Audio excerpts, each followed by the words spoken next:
আসসালামু আলাইকুম ওয়া রাহমাতুল্লাহি ওয়া বারাকাতুহু। ব্রাদার ইসলাম, আশা করি আল্লাহর হুকুমে সকলে ভালো আছেন। আর সকলে ভালো থাকুন, সুস্থ থাকুন, একক আল্লাহর ইবাদত করুন আর দিনে ইসলামের সঠিকটা জানকারি গ্রহণ করুন। তো এর আগে আমি 6-9-2025 বয়াতের বিষয় পার্ট 22 বানিয়েছি। ইনশাল্লাহ আজকে তারপর থেকে বানাবো। আপনারা জুড়ে থাকুন আর শুনতে থাকুন ইসলামের বিষয়। তো এই হাদিসটা সিরাতুন নবী থেকে নেওয়া আছে, 303 পেজ নম্বর।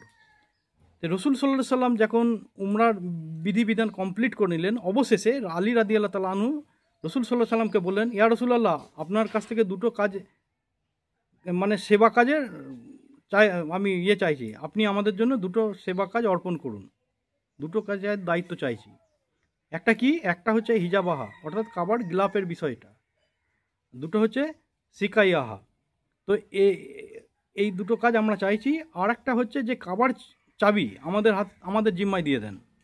কাবার চাবিটা আমাদের জিম্মায় দিয়ে দেন। আর হাজিদের পানি পান করানোর দায়িত্বটা হাসেমি বংশের লোকেদের ঘাড়ে পারম্পরিক হিসেবে ওটা দিয়ে দেন, অর্পণ করে দেন। কিন্তু রসুল সাল্লাল্লাহু সাল্লাম তিনার কথার জবাব দিলেন না। পুনরায় আলী রাদিয়াল্লাহু তাআলা আনহু এই কথা বললেন। তখনও রসুল সাল্লাল্লাহু সাল্লাম জবাব দিলেন না। যখন জবাব দিলেন না, তখন আলী রাদিয়াল্লাহু তাআলা আনহু বুঝলেন যে অবশ্যই এর ভিতরে কিছু ভালাই লুকিয়ে আছে, যেটা আল্লাহ চায়। এটা নবী যেখানে রাজি হলেন না, নিশ্চয়ই আল্লাহ চান না।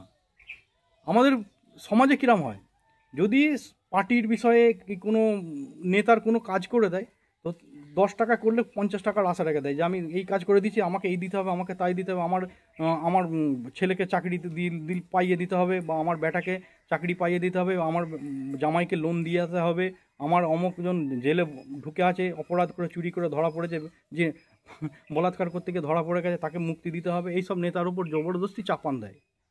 কিন্তু সেই যদি ইমানদার হতো এরকম কাজ করতো না। এইখানে আলী রাদিয়াল্লাহু তাআলা আনহু ইমানদার বলে রসুল সাল্লাল্লাহু সাল্লামের ওপর কোনো চাপ দিইনি। ওই কথা বলেছে, যখন রসুল চুপ, তখন আর ও দ্বিতীয়বার বলেছে, তারপরে আর কোনো আলোচনা করিনি। এরপরে রসুল সাল্লাল্লাহু সাল্লাম ঘোষণা করে যে তালহা উসমান বিন তালহা কোথায়, মাফ করবেন, উসমান বিন তালহা কোথায়। উসমান বিন খাত্তাব রাদিয়াল্লাহু তাআলা আনহুটা আলাদা। এই উসমান বিন তালহা হচ্ছে কাবার সেবক ছিল। যাই হোক, তিনাকে যখন খোঁজ করেন, সাহাবীরা তাকে নিয়ে আসেন। যখন নিয়ে আসেন, তখন তিনি ভয়ে থরথর করে কাঁপছে, কেন ইনিও একসময় অত্যাচার করেছিল রসুলের উপর। দিয়ে রসুল সাল্লাল্লাহু সাল্লামের সামনে উপস্থিত হয়। তখন ভয়ে পাচ্ছে, তখন বলছে, ভয় পেও না, তোমার কোনো ভয় নেই। দিয়ে চাবিটা বের করে আগে সর্বপ্রথম ওনার হাতে ধরিয়ে দেন। চাবি পেয়ে শান্তি পেয়ে যায়, যে আমার কোনো ভয় নেই।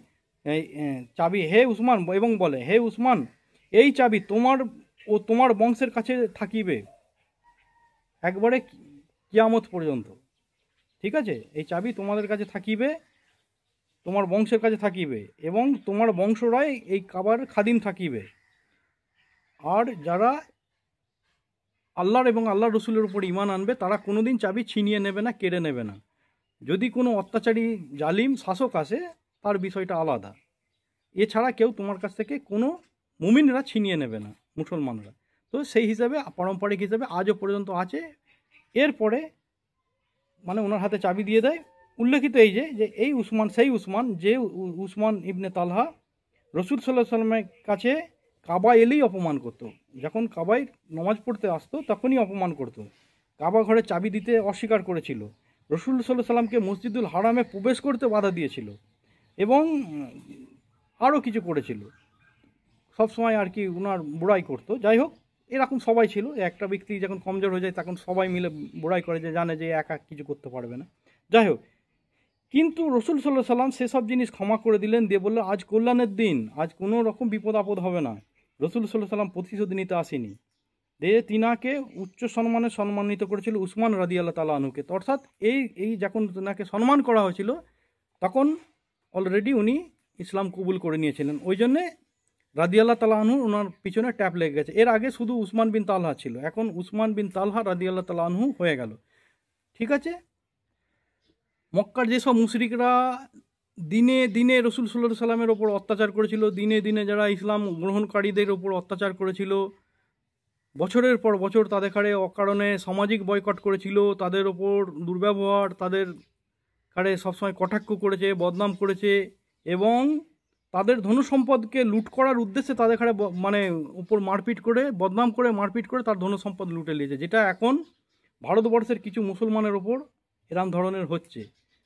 সে মাল নিয়ে যাচ্ছে, রাস্তায় দেখে যায় তার কাছে মাল আছে, টাকা পয়সা আছে, তার উপর অকারণে তার সঙ্গে মারামারি লেগে তার কাছ থেকে কেড়ে নিচ্ছে এক শ্রেণীর লোক।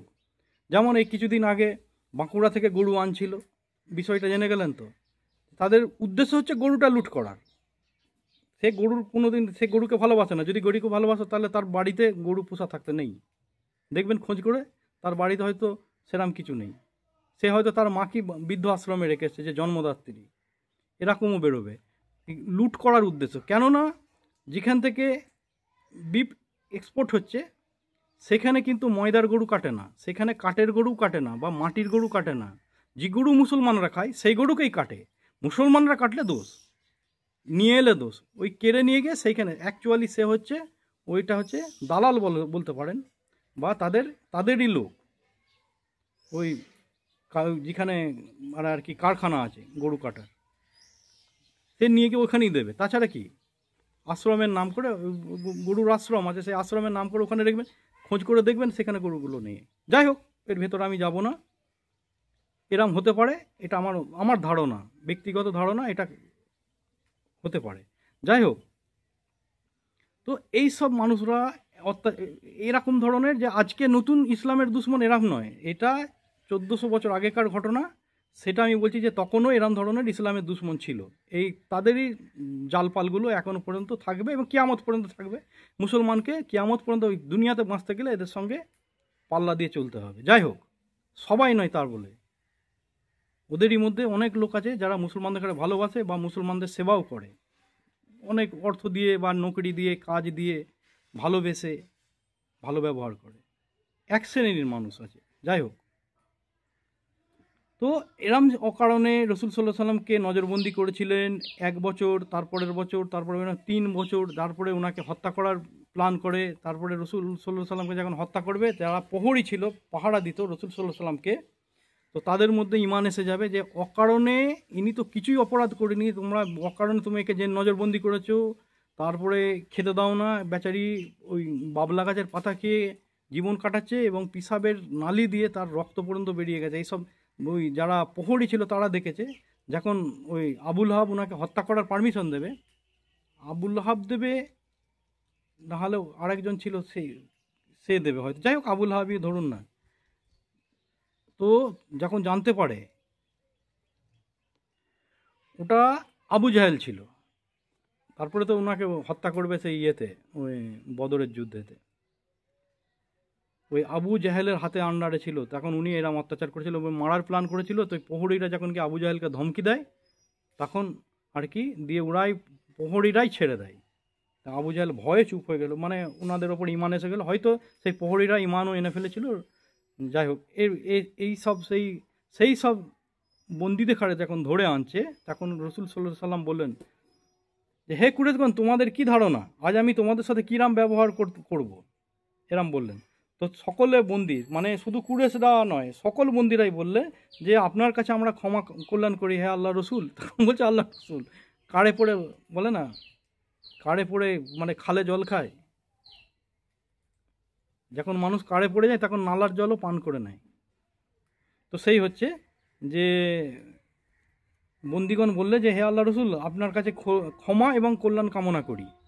তো রসুল সাল্লাল্লাহু আলাইহি সাল্লাম বললেন, না তোমরা আমাকে ভয় পেও না, আমি কোনো রাজা নয়, আমি কোনো বাদশা নয়, আমি একজন শুকনো গোস্ত আহারকারিণী এক কুরেশ মহিলার পুত্র। অর্থাৎ তখন ওই মক্কা শহরের ওদিকে যে গৃহতে কোনো সময় যদি কোনো পশু জবাই করা হতো, গরু বা মোষ, বা মোষ ছিল না, গরু, উট, দুম্বা, ছাগল ইত্যাদি ইত্যাদি যখন জবাই করা হতো, তো যদি যেটা রান্না করার করতো বাকিটাকে শুকিয়ে রেখে দিত। আমাদের এখানে দেখেছি আমার নানি দাদিরা যখন ফ্রিজ আসেনি তার আগে তারা জাল দিয়ে নুন, আদা, মশলা অল্প অল্প দিয়ে ফুটিয়ে ফুটিয়ে ফুটিয়ে ফুটিয়ে রেখে দিত মাটির হাঁড়িতে, কোনো দিন খারাপ হতো না, 3বার 4বার ফোটাতে হয়। এখন তো মানে জ্বালানি পাওয়া যায় না, কাঠ বা ঘুঁটে ফুঁটে, তো আবার আস্তে আস্তে কমে গেছে। পাড়া গ্রামের দিকে গরু পোষে, কিন্তু শহরের দিকে আর গরু নেই, গ্যাসের কাজ। সেই হিসাবে আল্লাহ ফ্রিজ দিয়ে দিয়েছে, ফ্রিজে রাখো, তার আগে ছিল না। যাই যাই হোক, তখন এই কথা বললেন এবং রসুল সাল্লাল্লাহু আলাইহি সাল্লাম বললেন যে তোমরা আজ চলে যাও এখান থেকে, তোমরা মুক্ত, তোমরা স্বাধীন, তোমাদের ইচ্ছা মতো জীবনযাপন করো, ইচ্ছা হলে থাকো, ইচ্ছা হলে চলে যেতে পারো, থাকলেও কোনো অসুবিধা নেই। তো সকলকে যখন আজাদ করে দিল, তখন রসুল সাল্লাল্লাহু আলাইহি সাল্লামের এই সব কার্যকলাপ দেখে মক্কার যারা মদিনার যে সাহাবিরা মক্কা এসেছিলেন, আনসার সাহাবিরা, তখন নিজেদের মধ্যে বলাবলি করতে লাগলো যে আল্লাহর রসুলকে নিজের গোত্রের ভালোবাসা পেয়ে বসেছে এবং স্বদেশের মায়া ও মোহাব্বত পেয়ে বসেছে। এই কথাটা ওনাদের মধ্যে আলোচনা করছিল কারা? আনসার সাহাবিগণ। তো এরপরে কি হলো, কিছুক্ষণের মধ্যে আল্লাহ তরফ থেকে ওহী নাজিল করেন এবং আল্লাহ রসুলকে সমস্ত বিষয় নিয়ে অবগত করিয়ে দেন।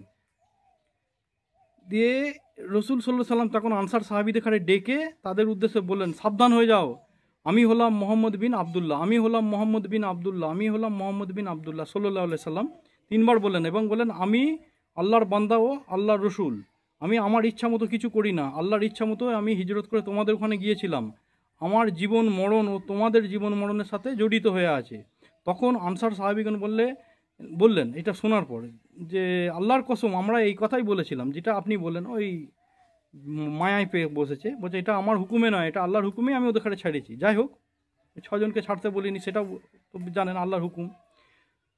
তো আমরা এই কথাই বলেছিলাম, আর আল্লাহ এবং তিনার রসুলের উপর আমাদের ভালোবাসা এবং আমাদের দুর্বলতার কারণে আমরা এই কথা বলেছিলাম, যেন আপনি, আমাদের এরকম ইচ্ছা হয়েছিল যে মনে হচ্ছিল যে আপনি হয়তো এইখানে মক্কা বিজয়ের পর আপনি এখানে থেকে যাবেন, আপনি আর মানে রিটার্ন ঘুরে মদিনায় যাবেন না, সেই উদ্দেশ্যে।